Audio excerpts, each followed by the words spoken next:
All right, welcome. Everyone have a good time? Yeah? All right.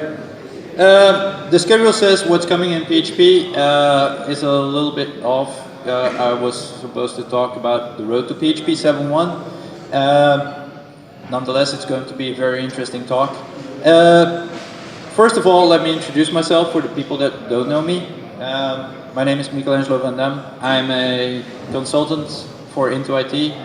Do a lot of work within Europe, and yeah, because of that, I'm also involved with the community, especially the PHPBenelux community, where we host an annual event every year in Antwerp.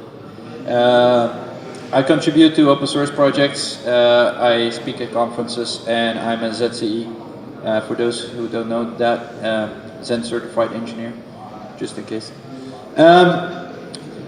It's a story, so every story has a beginning, and somewhere in the beginning of 2015, I heard Zev talk about PHP 7. And Zev is one of the founding fathers of Zen and PHP, basically. So that triggered my interest. Basically, I had this kind of feeling, more like, yeah, something is changing, something is coming, and something is very, yeah, moving things to another level. So when the first release candidate came out, I started compiling it. First time was at Sunshine PHP 2015 in Miami, Florida. Then I was on my way. I was on my way to Northwest, somewhere in October. I was still compiling the latest release candidates, and every single time that I had some time off, I was investigating and compiling the latest release candidates. Because something was coming, and it was called PHP 7 release. And on December 3rd, 2015, PHP 7 was released. It was during a meetup in Antwerp, where all of a sudden during the meetup, everyone was like, "Oh wow, yeah, it's out, it's on GitHub," and we threw a party. We had cake, we had elephants. It was a blast. Yeah, I mean, everyone likes cake, right? So that was also the day that Go PHP 7 became the hashtag for everything that we did. And yeah, the thing is, are we ready to go to PHP 7?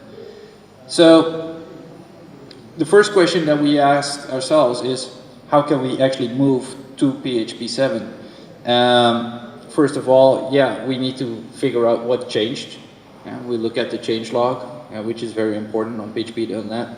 And are we still using these deprecated functions that are now being eliminated in PHP 7? What kind of extensions are we using? And are they also moving towards PHP 7? And our third-party packages and our third-party vendors, are they also moving towards PHP 7? Those are the questions that we asked ourselves, and we said, yeah, they probably will follow suit. And yeah, it didn't work out. In the meantime, I was, because of my involvement with all the release candidates and with all the presentations, yeah, they considered me like, hey, you know a lot about PHP 7, can you do a talk about that? So I presented about PHP 7, and I was investigating all the requirements, I was investigating all the deprecated functions that were eliminated, and I was moving further ahead in, okay, what's coming? So playing with the code base, playing with yeah, the applications that my clients worked with, I figured out, well, none of these people are actually ready to go. But yeah, because I invested a lot in doing the analysis, and because people invited me to speak at conferences, I started to get a lot of knowledge in that field.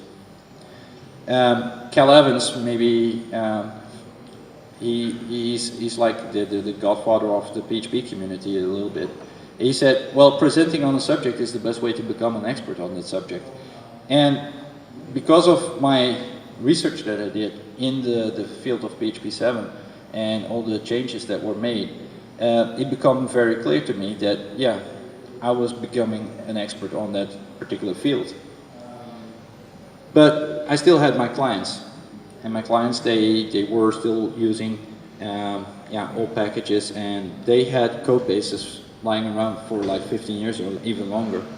So we started looking at, okay, what kind of questions do we need to ask in order to find the correct answers? So we did a lot of code analysis and reviewing the code base against the changelog of PHP 7. We were also reviewing the critical extensions, especially those extensions that businesses rely on, and see, hey, how is this migrating? We negotiated roadmaps also with the third-party vendors to make sure that once we are going to release on PHP 7, they were also ready. And then, of course, discussing things with the community, especially the global community and the PHP core team, but also local PHP user groups, to see, okay, what have others already done? What kind of roadblocks are they hitting? And how can we assist them also to become ready for releasing on PHP 7? Well, it turned out, like I said, my clients were not ready. Absolutely not. So, yeah, we're kind of stuck between a hard place and a rock, because we really want to get onto that PHP 7 bandwagon, just because if we wait too long, there's no way that we can ever upgrade, and we have to rewrite everything from scratch again. So we started looking at the code base and all these extensions that we have and all these platforms that we used. We needed to get rid of it. I mean, come on, Drupal 6, let's get rid of it. But we were also facing the inconvenient truth, because all these changes that we needed to make to eliminate all the extensions and the platforms that we used, it took a long time. It took a really long time, because all of a sudden this popped up. It was already a year later and PHP 7.1 was announced. So yeah, I think that for us it was an extra motivation to step things up. We needed to look more at, okay, what can we do to release our applications on PHP 7.1 and leave out the things that we don't need. So while we were going forward, we did a lot of improvements. We started refactoring old code because we needed to eliminate all the extensions that were no longer supported. We also needed to remove all the platforms that we no longer needed. And yeah, the non-compatible code was completely out of our application. We refactored the code base. We also understood the code base better because of all the refactoring that we did. And with that also came a huge advantage. We separated the responsibilities of all the components that we used in these applications that we had. And yeah, I heard everyone says, okay, yeah, well, we have these old applications, we don't need to migrate them. True, but you don't want to maintain two systems, one running PHP 7 and one running PHP 5. So we decided, okay, what is essential for the business to continue and what can be completely removed. And while going forward, we could not just do this by looking at the code. I mean, these were literally 100,000 lines of code that we have to go through. I mean, 15 years and 20 years of legacy code, it's not something that you can actually go through easily. So we needed to have tools. So looking at those tools, these were the tools that helped us moving along very fast. First of all, we used Docker, so we could create like very focused labs where we can test out simple things that we migrated. We also use Docker to create the separation of the responsibilities. So an API should not run on the same system as the web application and those kind of things. So Docker helped us moving into those separation fields. Second of all, unit testing.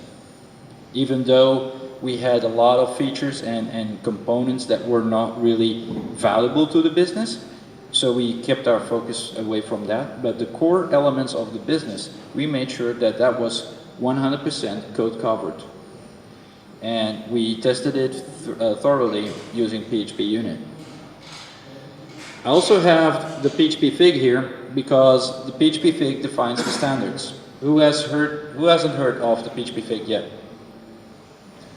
Okay, phpfig.org is a organization of project and framework leaders and maintainers where they find common grounds across all the platforms that they support and try to come up with a standard.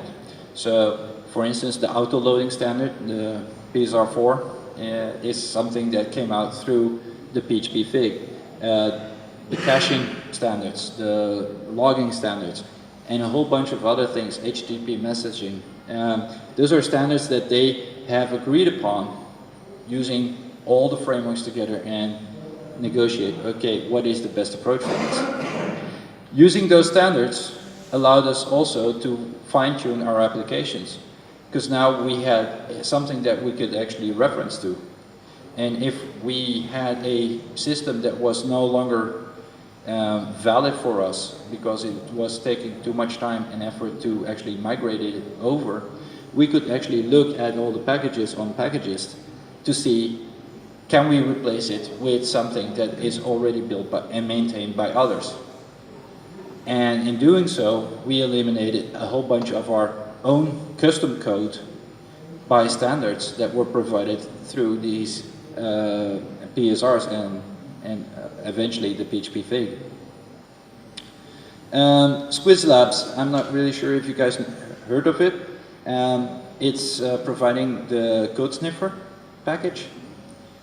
Code sniffer is for ensuring that your code is always looking the same way, the same feel, and make sure that it adheres to the coding standards that you have applied within your company. These coding standards were very important to us because if we enforce the PSR2 coding standards, we could actually make sure that all of our applications could work with all the projects that we pulled in through the PHP Fig.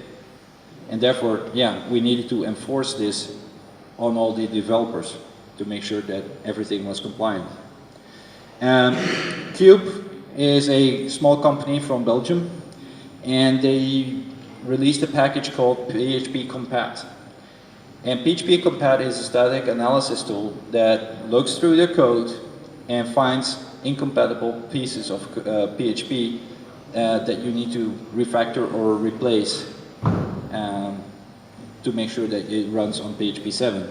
So thanks to their efforts, we were able to go through our whole code base very easy. And last but not least, Netflix Symbian Army is like a Swiss toolset of tools that you can use to test your applications against failures. Who hasn't heard of Netflix here? Oh, okay, so everyone knows that Netflix. They use this tool to basically kick out whole systems on their cloud platforms. So, hey, this is a region in Northeast US, okay, bang, it's no longer there. It basically pulls out all the systems as you go along, and it tests your resilience against these kind of outages. We use the Chaos Monkey, as they call it, basically to eliminate all the extensions and the plugins that we're using. How well is our application equipped to resist failure if we pull out a certain plugin or certain extension. Because of this, we were able to very quickly go through some of the critical elements. For instance, we used MySQL and DMS, which allows us to load balance our calls to the database. And without that extension, all the calls were made to the master database, basically doing a DDoS on it. By using the Netflix Case Monkey, we figured out, okay, we need to find another alternative. Luckily for us, there is this router provided by MySQL, and now we have the router of MySQL actually doing the elimination of, okay, this is a insert, update request, or delete request that goes to master, everything else is back off to the slaves. So we moved the responsibilities also to other systems. And yeah, that really helped us a lot. So at this point, we went through the code base, we went through all the systems, and we were ready. We went live. We put it on production. The first thing that we did was go to the website. Yep. I'm not really sure if you can read it all in the back, but here in the front, can someone say what's happening here? Someone? Redis session data is not there, or it failed to read. Exactly. Well, the problem was that the session data was not started with Redis. So in all our environments, we had Redis set up, but we were not using it. And that was a fault from us in our way of working, that on test and acceptance, we had file system sessions. So we never touched the Redis installation. So we didn't knew this was a problem. We had Redis for caching, yes. We had Redis for other things, yes. But the moment that we put it live, this was the result. But yeah, we are lucky in the PHP community because community works. That's a hashtag that I have to be using quite often. And the reason why is because this was our failure in production and we didn't want to revert back. So we switched everything over to file system session handling for the time being, and we reached out to the community. So I created this video, and it's very poorly seen, but on the left you have PHP 5.6, in the middle you have PHP 7, and on the right you have PHP 7.1. And what I'm doing right here is, over there I started the session that works. Over here the session doesn't start, so I have a failure. And in the meantime, these are Docker containers that actually mimic the whole system. So I created this video, I created the Docker containers, and I pushed it immediately forward to the Redis developers that were basically writing the extension for PHP. Wouldn't you know that 6 hours later, we were able to launch the whole application using Redis with the extension on PHP 7.1. So a big shout out to the people from Redis that actually helped moving us further. And my belief in the community has gone even stronger because, yeah, this shows that no matter what kind of SLA that you have with big companies, the community actually moves things forward. And yeah, we now have PHP 7.1 on Redis, and we also use the Docker containers basically to provide them like, hey, this is our situation, can you retest your extension compiles against that. So what we learned in the whole process is to change is difficult, but not to change is fatal. Because we have now better code base, we now have the latest version of PHP running, we now have everything completely separated, so we are ready for the future. If we didn't went through the whole ordeal to say, okay, PHP 7 is out, let's move to PHP 7, we wouldn't have that. Worst thing is, by the end of this year, PHP 5 will no longer be supported. So everyone running on PHP 5 will be left out with, there will not be any updates. The security patches will no longer be provided. So what do? You start doing all the things? It's not really working. So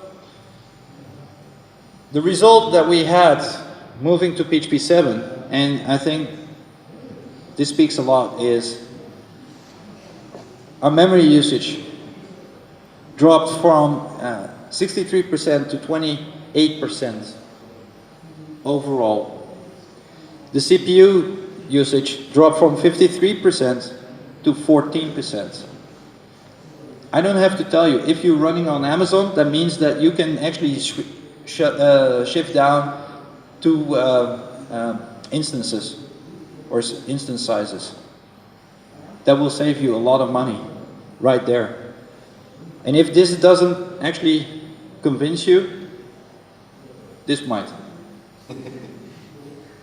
This is our graph, and it will be the same graph for everyone else. It will be drop. That's it. That's the argument. Why do you want to move to PHP 7? Because of this. So, if I look at the timeline, I started researching PHP 7 fully in September 2015. Then December 2015, PHP 7.0 was released. In March, I started planning the migration with my clients, and with one of my major clients from which I got these graphs, we actually started the preparation and development in July 2016. So I call July 2016 the kickoff for the whole process. So in November, we started testing. In December, there was the release of PHP 7.1. But in January, we were live.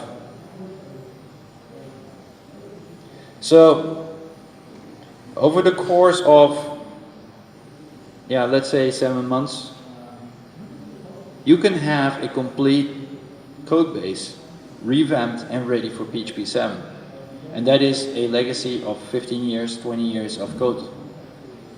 If you don't have that much of legacy, you can do it in less time.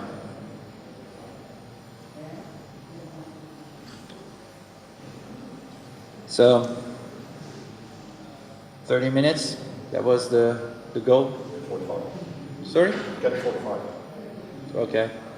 Are there any questions?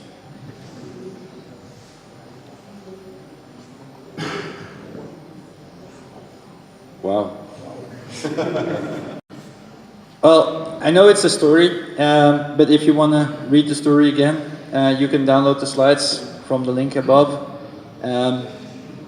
This is what we do. We do the consulting, we take it to the next level, and we love doing it, and we're very passionate about taking on these challenges.